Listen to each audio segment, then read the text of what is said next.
Oi pessoal, bom dia para todos vocês. Eu sou Marcos Alves e esse é mais um Botanicamente Falando. E hoje a gente vai começar a semana, hoje segunda-feira, e a gente vai começar essa semana falando de um aspecto super interessante, exclusivo das angiospermas. São os frutos. Esse vídeo nós complementaremos com outros vídeos sobre frutos, porque tem uma enormidade de informações interessantes e que a gente vai poder complementar ao longo aí dessa série do Botanicamente Falando.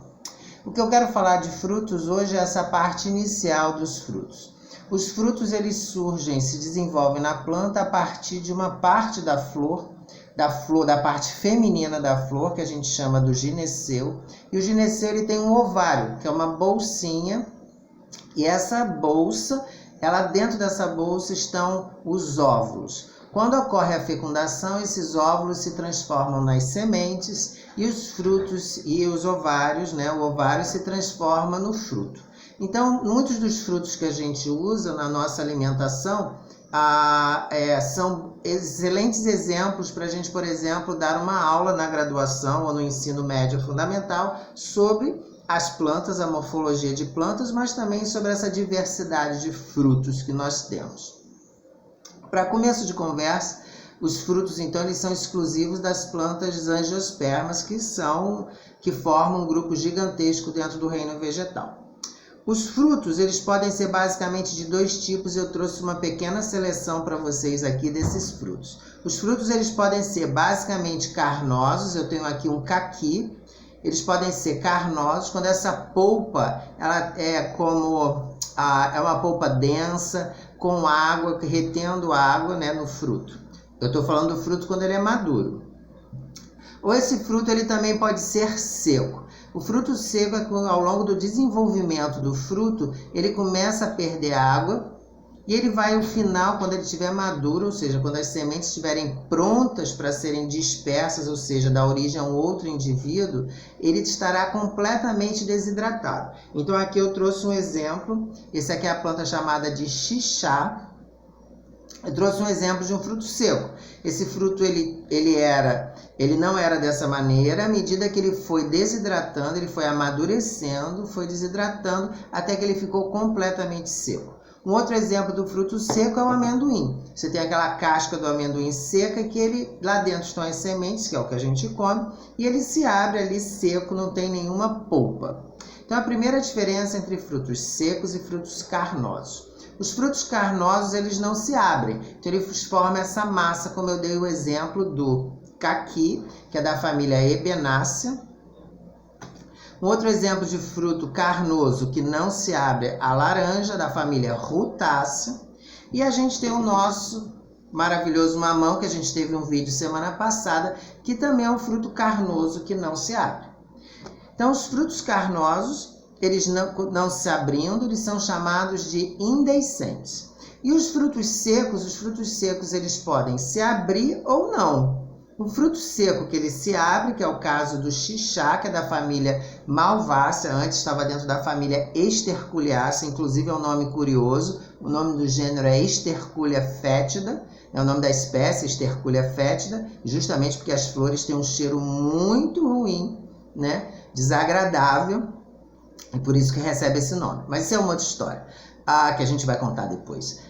Então aqui é um fruto seco que ele se abriu. Isso aqui é a parte aberta, essas duas estruturas, essas duas abas, elas se fechavam. À medida que ele foi desidratando, ele foi se abrindo e expôs as sementes que estavam aqui. Isso aqui é da árvore que tem em frente ao meu edifício. Linda, maravilhosa. E aqui tem um outro exemplo de um fruto seco. A gente já falou dessa família em vídeos anteriores. É a família Cucurbitaceae. Isso aqui é uma cabaça. Eu adoro as cabaças. A gente usa aqui em casa para decoração. Pinto de diversas cores. E se vocês repararem, ouvirem, tem sementes aqui dentro. Esse fruto ele cai do pé, ele é liberado. E essas sementes ficam aqui dentro até que esse fruto naturalmente ele apodrece, fica...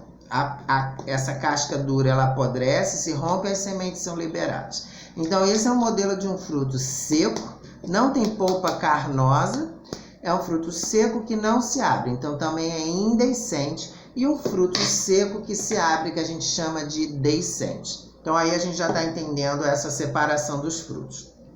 Dentro de cada tipo de fruto, nós temos diversos nomes. A gente vai até falar de alguns, mas o importante é ter essa visão geral do que são esses frutos. Uma coisa importante em fruto é a gente não confundir a fruta com fruto, legume. Aquela história que a gente tem em casa, que é o que a gente usa no nosso dia a dia. O tomate é um exemplo clássico. Aqui tem um tomate, tá suando porque estava na geladeira. Então aqui tem um tomate, que é o caso clássico da família Solanaceae, outra família já conversada por esses vídeos todos aí. E a gente chama de um legume. Na verdade, esse legume é um fruto da família Solanaceae. Então isso aqui é um fruto, a gente abre o tomate, a gente vê lá dentro várias sementes. Então, o fruto da família Solanaceae. A gente tem um outro exemplo, o caqui, que é uma fruta, que na verdade é um fruto de uma espécie da família Ebenaceae. Então é só uma questão terminológica do que a gente usa no nosso dia a dia em casa, no supermercado, e o que tecnicamente está correto. Então, alguns desses legumes são frutos, outros não. Podem ser tubérculos, podem ser várias outras coisas. Mas alguns desses legumes que nós usamos, eles são frutos. E as frutas são, por vez, frutos também. Uma outra coisa que eu queria falar é que alguns desses frutos, eles enganam a gente. Porque o exemplo é o caso do quiabo. Todo mundo conhece um quiabo. Isso aqui quiabo é um fruto. A gente come o quiabo dessa maneira. O quiabo, a gente come ele imaturo, ele ainda é verde. O quiabo também é da família Malvácea, assim como o xixá.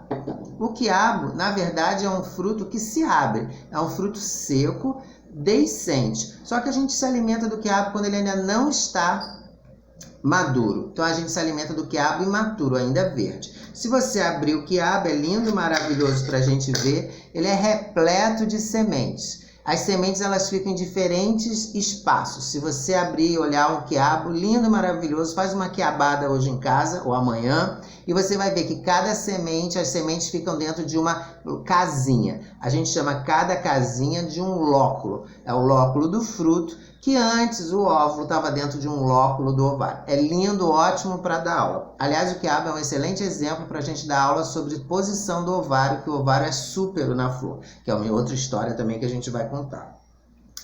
Alguns frutos são muito curiosos porque eles estão associados ao processo de dispersão. Aqui tem um exemplo de um fruto que ele é chamado de garras do diabo, ou também de bicórnicos e vários outros nomes. E essas garras do diabo, elas ajudam para ele ser disperso pelos animais. Mas o importante é que ele tem uma forma tão diferente, mas ele se abre aqui nessa extremidade. Então é uma forma de liberar as sementes. Os frutos têm aspectos muito diversos e por isso são tão interessantes e estudados. Uma outra coisa que eu também queria falar dos frutos é que tem frutos com uma semente, frutos com muitas sementes. Aqui tem um exemplo da manga. Todo mundo já deve ter comido uma manga, conhece uma manga, família Anacardiaceae, muito produzida aqui no Vale do São Francisco, nas áreas irrigadas do Vale de São Francisco, mangas deliciosas. E a manga, ela tem apenas uma semente lá dentro. Se a gente comparar com o mamão a gente tem milhares de sementes. Então, é um fruto que a gente chama... Ops, o mamão caiu da minha mão. A gente chama o fruto que tem muitas sementes, a gente chama de poli de muitos, né? Poliespérmico, de muitas sementes, ou uniespérmico, quando a gente só tem uma semente, que é o caso da manga. Lembrando que, se a gente está em dúvida, a gente pode cortar o mamão para a gente ver, cortando aqui o mamão ao vivo e a cores. Aqui, então, a gente tem um mamão com todas essas sementes negras, que a gente chama então de um fruto poliespérmico. Então, se a gente fosse falar do mamão, é um fruto carnoso, é um fruto que não se abre indecente, é um fruto poliespérmico. O nome do fruto a gente pode chamar de baga, que seria o nome mais específico para esse fruto. Essas são algumas características que a gente tem. E dentro do mamão a gente tem uma característica que ele tem uma cavidade interna. Alguns frutos não têm essa cavidade, esse buraco que a gente vê aqui no mamão. Outros frutos, como o mamão, por exemplo, têm essa cavidade. Então essas são algumas das características que a gente tem nos frutos. No próximo vídeo a gente também vai falar do que a gente chama aquele que parece, mas não é, que são os pseudofrutos. Os pseudofrutos são os falsos frutos. Eu trouxe só um exemplo desse aqui. Aqui é uma pera da família Rosácea em que esse aqui é um exemplo do que a gente chama de pseudofruto. A gente acha que está comendo fruto, mas na verdade a gente não está comendo fruto, que o fruto está escondido lá dentro. Mas isso é tema de um outro vídeo que a gente vai falar num outro dia, especificamente sobre o que a gente chama de falsos frutos ou pseudofrutos. Então, só para terminar e juntar essa informação toda, hoje o nosso tema foi sobre frutos, frutos carnosos e frutos secos, frutos que se abrem, frutos que não se abrem, ou seja, deiscentes ou indeiscentes, e os frutos que têm muitas sementes e poucas sementes, poliespérmicos e uniespérmicos. Um super abraço para vocês. Aproveite essa diversidade de frutos, de famílias diversas, como a gente mostrou hoje, para se alimentar bem e também fazer uso dessa diversidade imensa que nós temos e aprender, comer aprendendo e aprender comendo. Um super ótima semana para todos vocês, a semana só está começando, um forte abraço e a gente se vê no nosso próximo vídeo. Tchau!